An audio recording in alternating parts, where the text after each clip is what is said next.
Every winter, in the high valleys of Austria, villagers close their shutters before nightfall.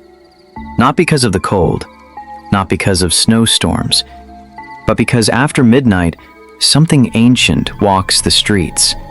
Masked faces, animal horns, iron bells dragging through the dark.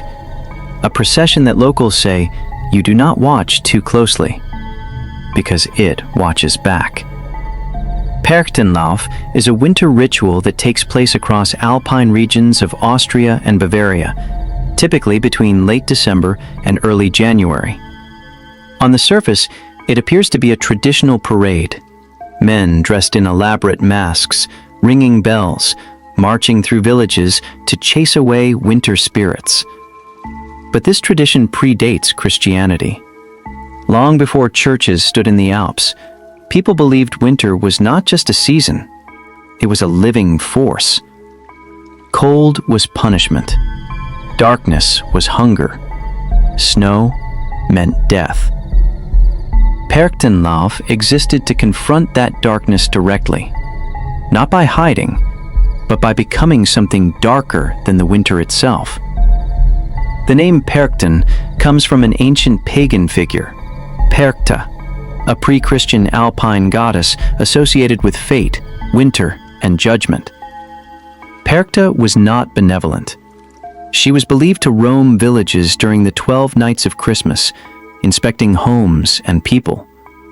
Those who disobeyed tradition, who were lazy, greedy, or impure, were punished.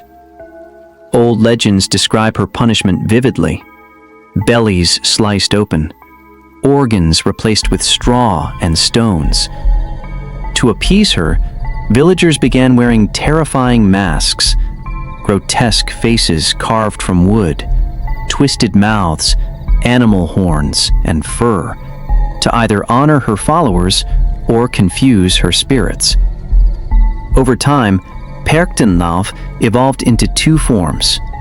Schönperchten, the beautiful spirits, symbols of good fortune. Schachperchten, the ugly ones, demons meant to terrify winter itself. But locals insist these are not costumes. They are representations of something that already exists. In January of 1932, in a small alpine village near Salzburg, a Perchtenlauf procession took place during an unusually severe winter. Snow buried homes up to their windows. Temperatures dropped so low that church bells froze silent. That night, a family named Gruber stayed inside, ignoring the procession, something considered deeply disrespectful. Their youngest child, Matthias, age 7, pressed his face against the glass anyway. He later told his mother he saw one of the Perchten stop marching. Not turn, not wave, stop. The mask leaned forward, close enough for Matthias to see moisture inside the wooden mouth, condensation, or breath. Then it tapped the window once. The procession continued.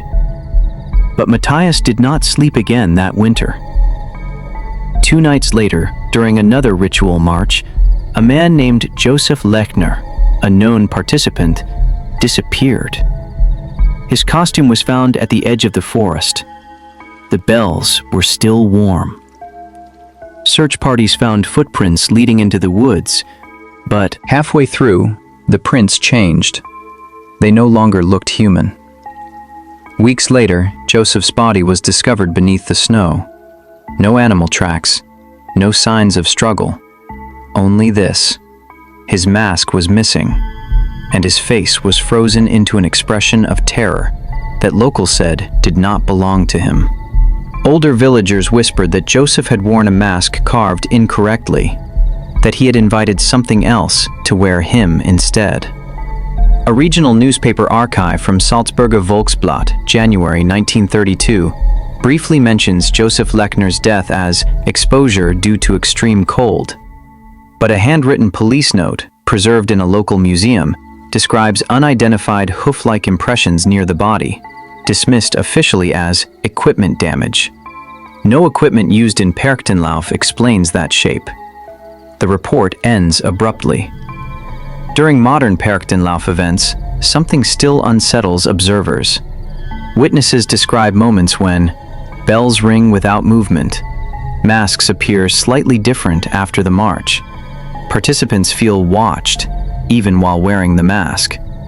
In 2015, during a documented parade in Pongau, video footage captured a Perchten turning its head sharply toward the camera, while the performer inside later claimed he was looking straight ahead the entire time. As the procession reached the church square, lights briefly failed. When they returned, one Perchten stood alone. No bells, no handler, no performer inside. By the time officials reached it, the mask was gone.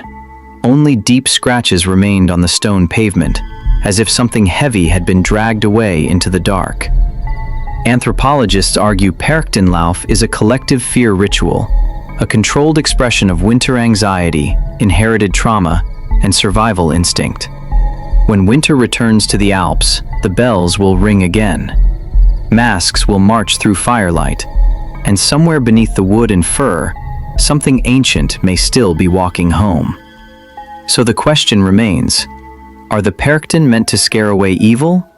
Or are they the only thing keeping something worse from coming through?